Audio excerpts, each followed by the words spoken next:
Now let's move on to strings in Python. So how can we pass a string in a Python? If I just write st python tutorial and execute it,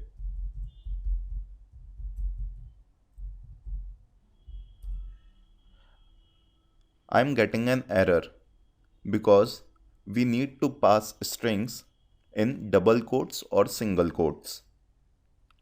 So we can write in double quotes st python tutorials.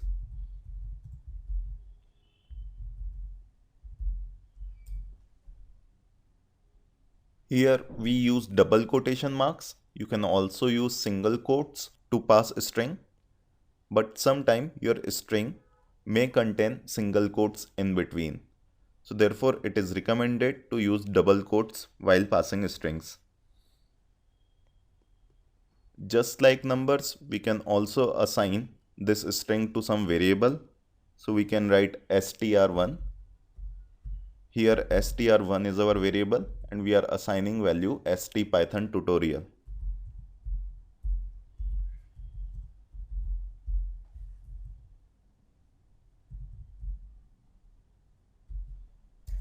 Now my str1 variable contains this value. Now if we want to display the value of our str1 variable, I will just write str1 and then execute this command. You can see we are getting our output, and you can also notice that stpython tutorial is coming in quotation marks. There is also a separate print function in Python to print the output. To print the output, we'll write print and in brackets, we'll write str1.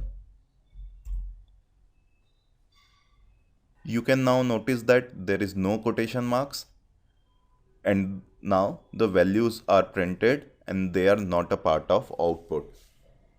You can see when we just executed str1, we were getting the content of this variable in the form of output. You can see this out written here, but when we are printing it, Python is actually printing it and this is not a part of out. Python even provides formatting option with this print function. So suppose I wanted to use some variable inside my print command. I can do that by using print formatting.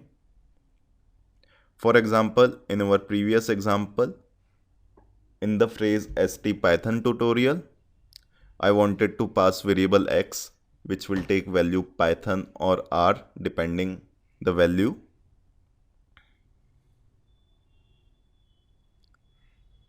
So if my x is python, I wanted to print stpython tutorial. If my x is r, I wanted to print str tutorial. Or if x is SQL, I wanted to print st SQL tutorial. So let's create this variable x and assign it value r. Notice that we are using double quotes to assign value to this variable. We will first write print and in brackets we'll put quotation marks and we'll pass the array string, which is st. And then since I want my second word to be this variable x, I will give curly brackets. And my third word is a constant, which is tutorial. So I will write tutorial. Now I want to tell Python what goes inside this curly bracket. So after this print command, I will put a dot and write format. And in parentheses, I can write my variable name, which is x. Let's run this. We are getting this error because dot format should be inside the print command. So we just copy paste it.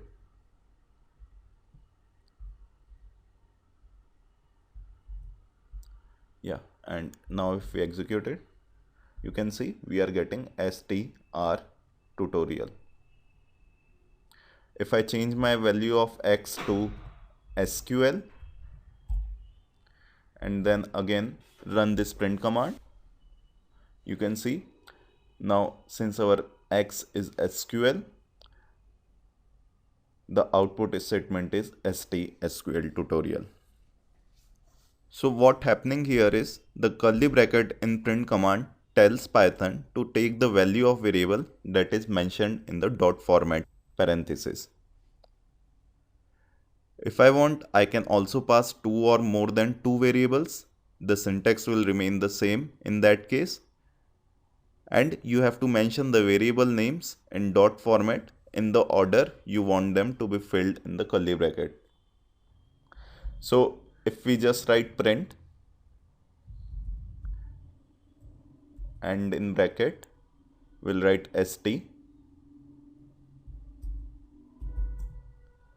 then curly brackets, here our variable x will come, then after this tutorial, and then another curly bracket,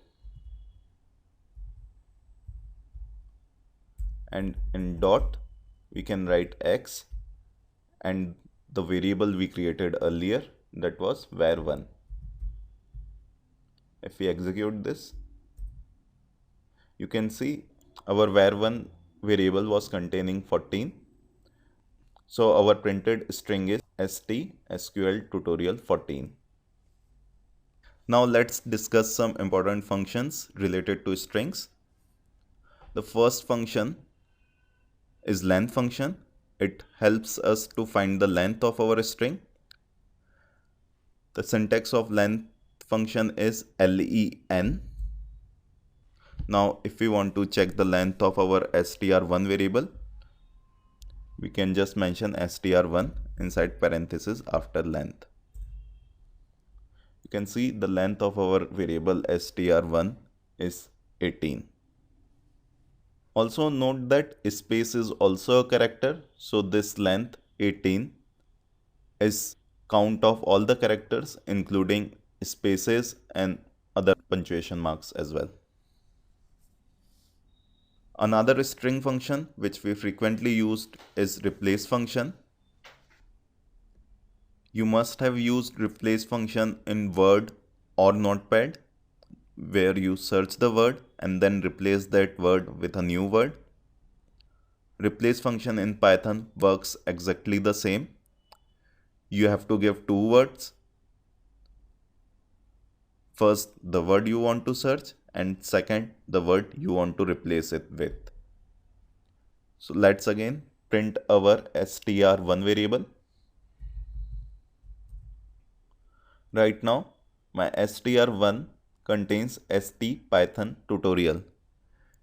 If I want to replace this word Python with SQL, I will write str1 dot replace and in brackets first the word I want to replace, that is Python. Also remember that Python is case sensitive language, so I have to pass Python in lowercase since my variable contain Python in lowercase. I want to replace this variable with SQL, so after a comma I will write SQL.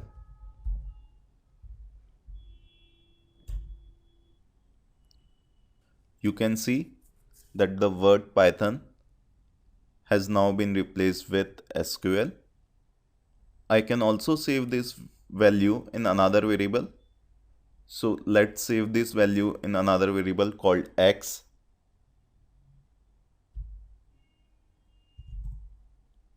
I will copy paste this whole function.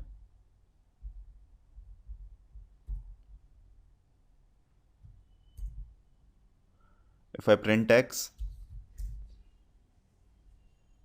I will get this value STSQL tutorial.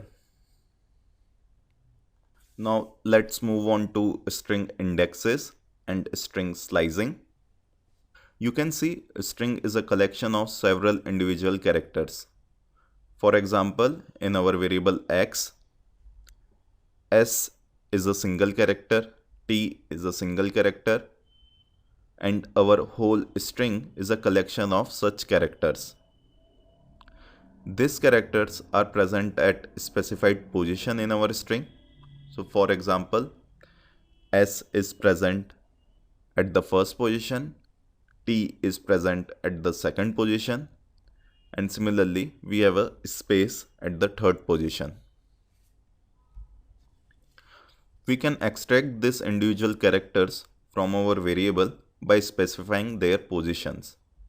This concept of extracting characters by their position is known as string indexing or string slicing.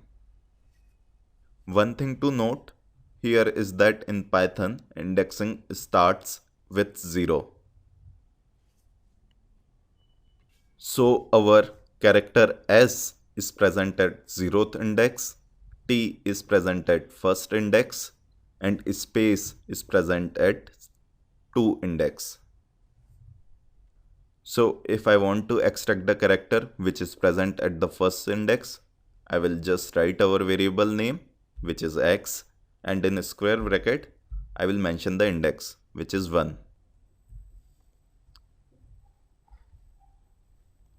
If we execute this, we will get t as our output since t was present at the first index. Position is different from index. The position of t is 2, but since the index starts from 0, our s was present at 0th index and our t was present at first index. I can also mention multiple index. So if I want all characters which are present from index 2 to index 5, I will write x, and in a square bracket I will write 2. Then I will provide a colon symbol, and then I will write 5. This means that I want all characters which are present between index 2 and 5. Notice that our first character is space, our second character is s, and our third character is q. We are getting all the characters that are present at index 2, index 3, and index 4. We are not getting our index 5 variable because the second argument is always excluded while slicing the string using indexes. So 2:5 means character present at index 2, 3, and 4. Similarly, if we write x bracket 4:6, it will return the characters which are present at index 4 and 5. Index 6 will be excluded from our selection. Indexes also supports negative argument. Negative stands for counting from the back side of the string. So -1 will be the last character of string, -2 will be the second last character, and so on. So if I wanted to print last character of my string, I will write x, and in a square bracket I will mention -1. We are getting L as our output since the last character of our variable x was L. While slicing, you can also skip the arguments. So if I write x, and in square bracket I will write :5. This means that I want all the characters from the start of my string till the index 5. If I run this, you can see we are getting all the characters from the start of the string. Similarly, if I want all the characters from index 5 to the end of the string, I will write x, and in bracket I will write 5:. You can see all the characters from the 5th index is present in our output. Now, what if I wanted alternate characters from my string? I can do that by mentioning the third parameter, which is the step parameter. So earlier we were passing only two parameters, the starting point, and then after the colon we were passing the end point. We can also pass the third argument after another colon symbol as a step argument.